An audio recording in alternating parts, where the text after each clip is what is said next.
Olá pessoal, estou aqui fazendo um vídeo sobre a pré-história, tá? A gente viu, né, que estudar a história antiga é um pouco complicado devido à dificuldade de achar as fontes, né, as fontes históricas, para a gente estar conseguindo entender, né, um pouco de tudo aquilo que aconteceu no mundo antigo. E a pré-história, assim como a história antiga, né? A pré-história ela veio antes, né? Muitos datam que ela teve início através do surgimento do homem, né? O surgimento da humanidade, e a gente não se tem uma data precisa, uma data específica, e vai até por volta de 4.000 a 3.500 antes de Cristo, né? Que é quando se tem o surgimento da escrita, que vai ser um divisor de águas, né? Que a gente vai deixar esse conceito pré-história para trás, né? E a gente entra no mundo antigo, na Idade Antiga.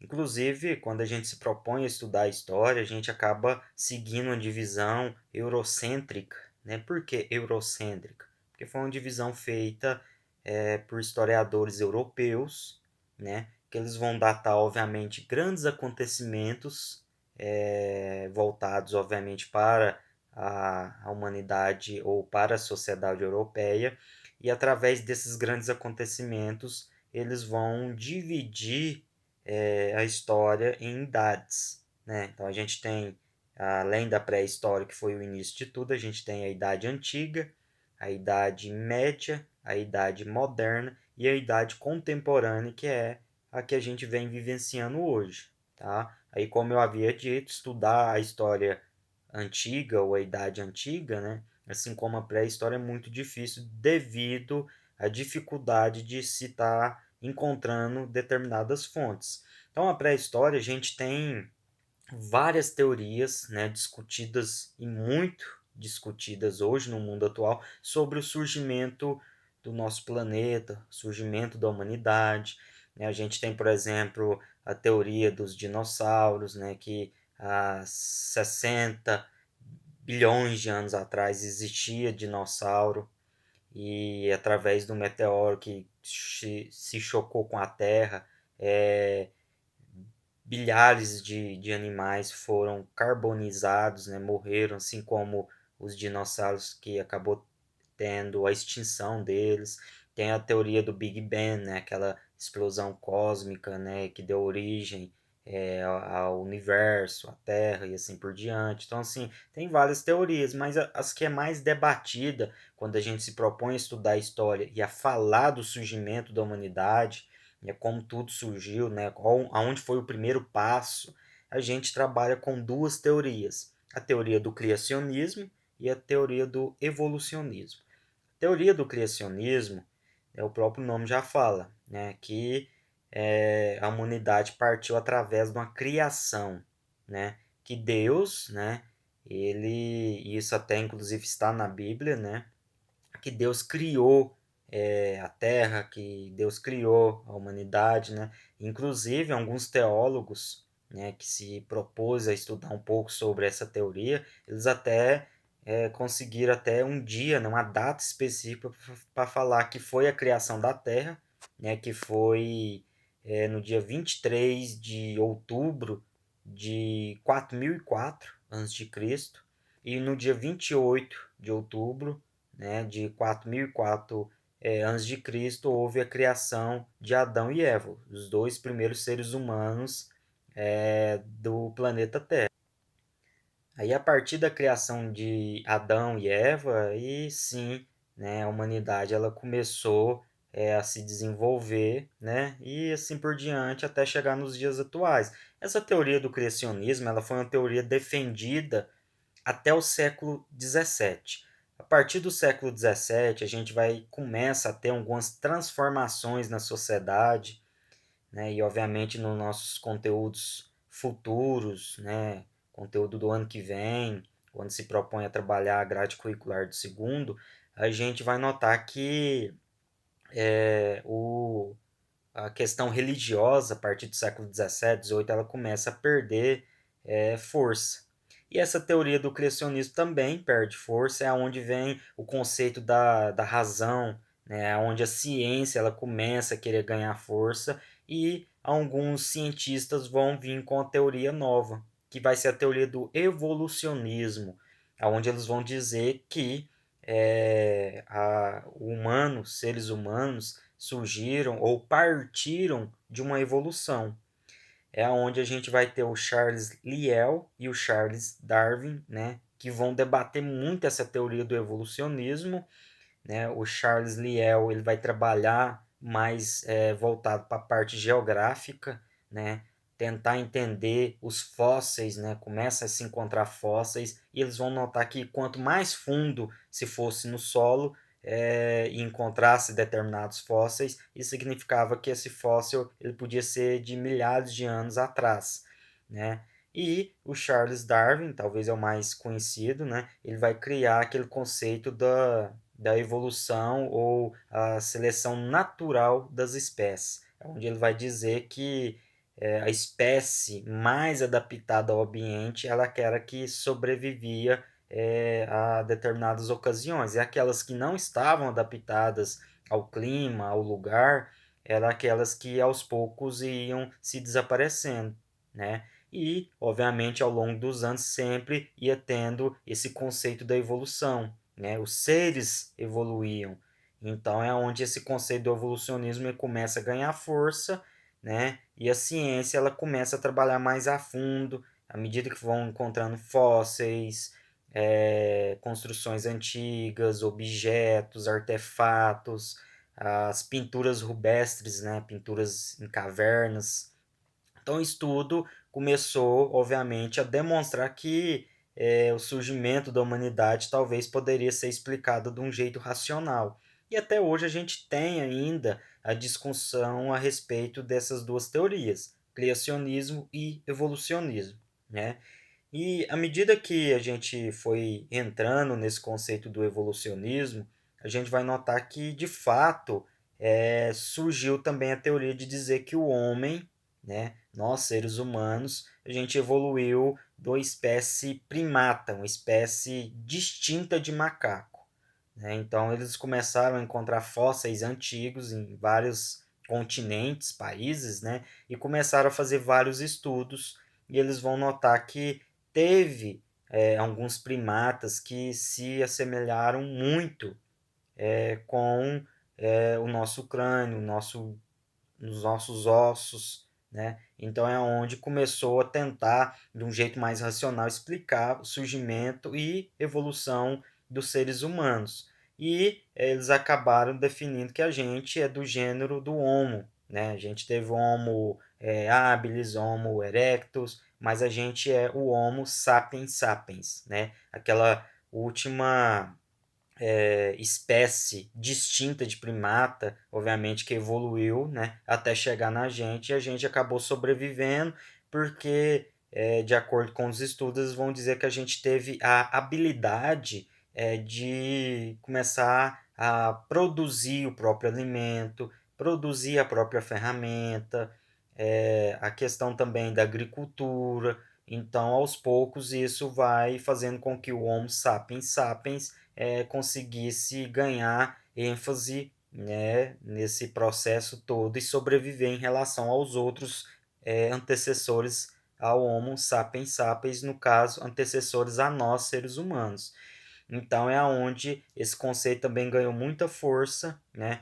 E a gente vai notar que de fato existiu sim algumas espécies de primatas que se assemelhavam muito com a gente, né?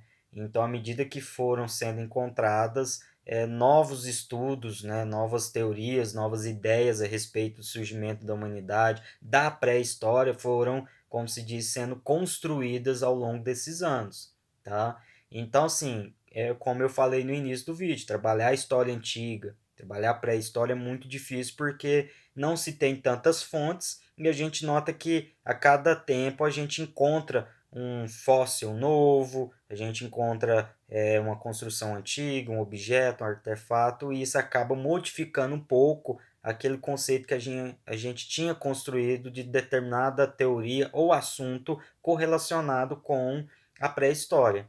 E quando a gente também, além dessas teorias todas que eu falei para vocês, e principalmente a do criacionismo e do evolucionismo, a gente também acaba dividindo a pré-história em três momentos, né? A gente divide ela no período paleolítico, no período mesolítico e no período neolítico.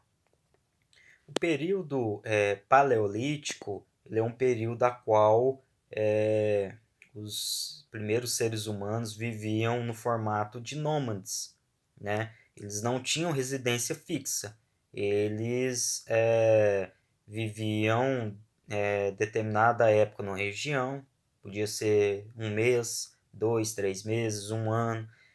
Depois eles saíam dessa região e iam para outra. Então, assim, muitas coisas é, colaboraram para que nesse período paleolítico, né, esses primeiros seres humanos fossem nômades. Primeiro a questão do clima. Então, às vezes fazia muito frio em determinada época do ano em certas regiões, outra não. A questão também do alimento, porque além de ser nômades, eles também viviam da caça, né, da pesca, resumindo, eram coletores, né? Como assim coletores? Eles coletavam alimento. Então esse alimento podia ser coletado através da pesca, da caça, coletavam-se frutos. Então quando você entrava na região e você começava a caçar, a pescar e a coletar frutos, mais cedo ou mais tarde viria uma certa escassez dessa caça, dessa pesca, né? A escassez do alimento. Então isso forçava esses primeiros seres humanos a estar mudando de região para região. E também o período paleolítico ele ganhou o período da pedra lascada, porque as primeiras ferramentas tinham obviamente um formato, a maioria era formato assim todo não tinha um formato específico, então era feito de pedra, né?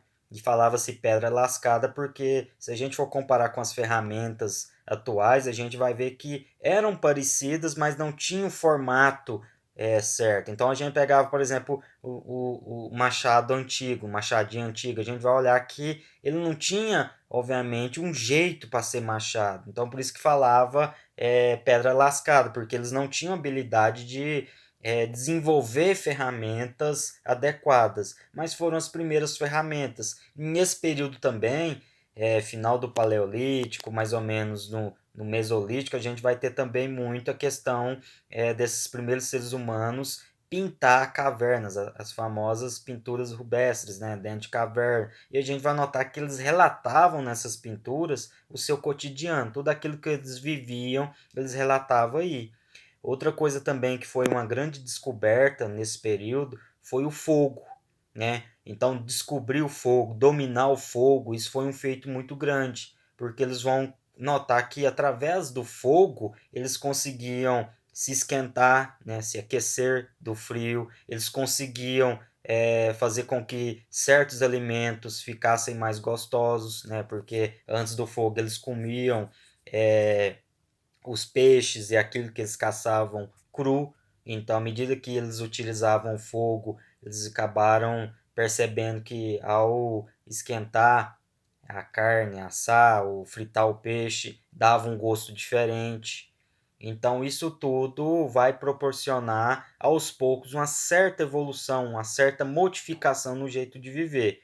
E o Mesolítico, o período Mesolítico, ele é justamente o período de transição entre o Paleolítico, né, fim do Paleolítico, e início do Neolítico, né? Então, o Mesolítico, a gente vai notar que ele foi breve e tem um pouco das características do Paleolítico e um pouco das características do Neolítico. E o período Neolítico, né, o, o, o ou em outros termos, o período da pedra polida, né? Então a gente já percebe que as ferramentas que eram feitas de pedra já eram ferramentas mais bem confeccionadas em relação às ferramentas do período paleolítico.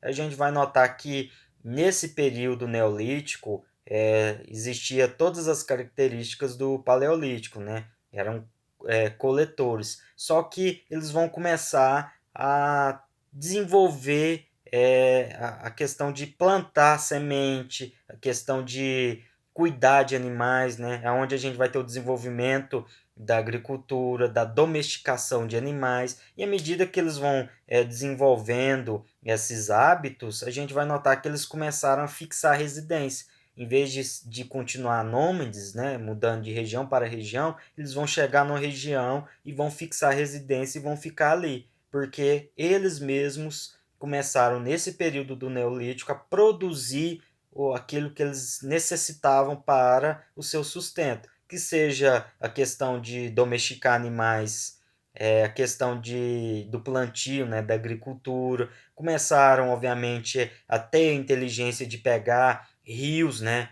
Eles fixavam moradia perto de rios porque utilizavam a água do rio, criaram-se um formato de irrigação e isso foi benéfico para o desenvolvimento da agricultura. Então, isso tudo vai propiciar para que eles deixassem de ser nômades, né, e começassem a fixar residência em determinadas regiões, tá? E também, já no final desse período neolítico, a gente vai ter também a famosa idade do ferro, né, onde eles vão conseguir desenvolver o cobre, o estanho, o ferro, e obviamente o desenvolvimento disso vai propiciar a criação de ferramentas mais sofisticadas, e com a criação dessas ferramentas, obviamente a questão de domesticar animais, o desenvolvimento da agricultura, isso tudo vai ganhar mais ênfase ainda. E a partir daí, né, e obviamente nesse período já por volta de 4.000 a 3.500 a.C., a gente tem o surgimento da escrita, né? Que a escrita ela veio com o objetivo de tentar facilitar a interação entre povos, né? Porque à medida que um certo grupo de pessoas fixou residência na região, essa população foi aumentando e, obviamente, foi tendo a necessidade, à medida que a agricultura também foi aumentando, de ter aquele critério de praticar o comércio, de conhecer novos povos, novas civilizações. É onde vem a escrita. É nesse período também que a gente tem o início das primeiras grandes civilizações do mundo antigo, como a Mesopotâmia, o Egito, a China, a Índia, a Grécia, Roma, que é isso que a gente vai estar trabalhando nos nossos conteúdos futuros, tá bom?